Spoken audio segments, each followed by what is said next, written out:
All right, I'm going to demonstrate how to load a truck with tip-off to stockpile. On these first passes, I'm not worried about metering material. I know I need all of this first pass, so I'm just going to keep operating as such. And when I get to that first bucket and get to my truck, I got that precision weight. Now I go ahead and give a good dump. And you want to dump to the point where you see those asterisks show up. That means that you've actually latched that material into that truck. So once you've got that done, now you get that second pass, or continue on.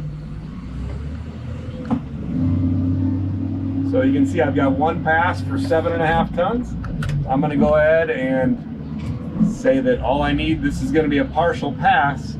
I'm just going to give myself a low level weigh. And I'm going to see how much that is. I don't quite need that much, so I'm going to go ahead and start tipping material off right there.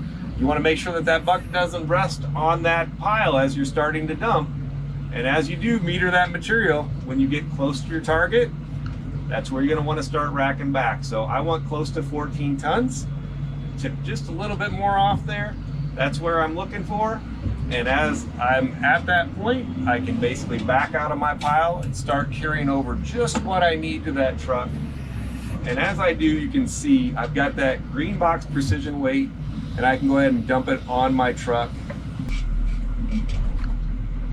I'm going to go ahead and press store, and it will save that information. And that is how you utilize Caterpillar's low-level weigh and tip-off feature. Tip off to the stockpile, just carrying what you need over to that truck.